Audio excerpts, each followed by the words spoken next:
Tadi misalnya ada platform fee katakanlah 2.000 misalnya. Jadi yang dibayarkan oleh pengguna itu 10.000 tambah 2.000. Jadinya 12.000. Pertanyaannya sekarang, apakah kita sebagai mitra tidak berhak atas pembagian dari platform fee itu yang 2.000 itu? Platform fee yang ditagihkan ke customer itu. Jadi kenapa hanya Grab yang mengambil seluruh pendapatan platform fee itu? Di mana asas keadilan kemitraannya? Platform fee itu munculnya karena ada pengemudi yang kerja di lapangan. Artinya tanpa driver gak ada layanan, tanpa layanan gak ada transaksi, tanpa transaksi gak ada platform fee yang masuk ke Grab atau ke aplikator. Tarif ke customer 13.000, tapi yang masuk ke kita cuma 8.000. Pertanyaannya, mana sisa 5.000 itu pergi? Dan yang lebih penting, apakah kita berhak tahu, apa kita berhak dapat bagian dari itu? Secara sistem, uang 13.000 dari customer itu biasanya dibaginya begini. 10.000 itu tarif dasar Argo, 2.000-nya itu platform fee yang dibayarkan sama customer, dan yang 1.000 itu asuransi opsional buat customer. Jadi total 13.000 ya. Dari tarif dasar 10.000 itu, Grab atau aplikator ambil komisi 20%. Artinya kita sebagai driver cuma terima 8.000. Paham ya di sini ya?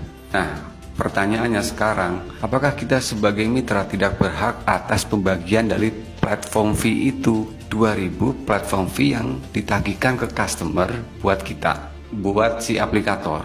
Nah, sekarang kalau kita lihat langsung di isi perjanjian kemitraan Grab yang terbaru per Mei 2025, bunyinya kayak gini. Komisi sebesar 20% dikenakan atas pendapatan dasar jasa transportasi. Itu Grab Ketentuan Layanan bagian 7.1. Artinya komisi hanya dipotong dari tarif dasar. Contoh 10.000 yang dari 13.000 tadi.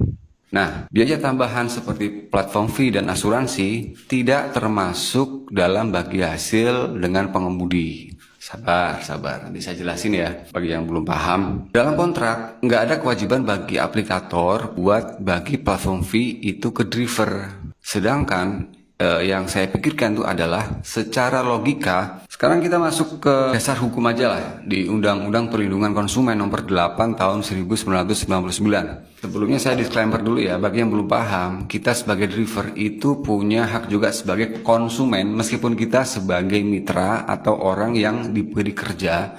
Karena pada dasarnya kita menggunakan aplikasi dan kita itu bayar aplikasinya dengan bagian 20% itu yang diambil dari penghasilan kita. Jadi kita itu juga sebagai pengguna.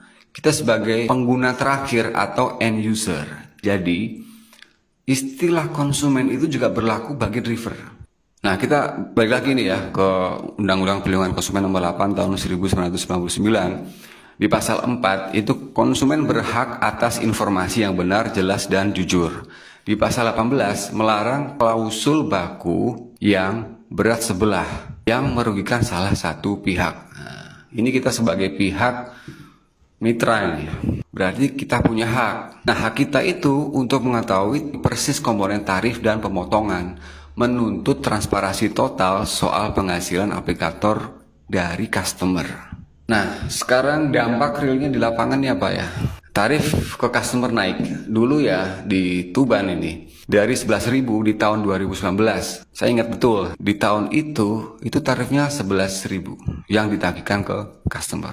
Sekarang nih jadi 13.000 di tahun 2025. Ini saya bandingkan dengan case yang sama nih. Nah, ini artinya inflasi naik, tapi pendapatan driver masih tetap aja 8.000 hari dulu. Terus artinya apa? Inflasi naik, tapi penghasilan kita tetap coy. Uang customer makin banyak ditarik, tapi bukan buat driver.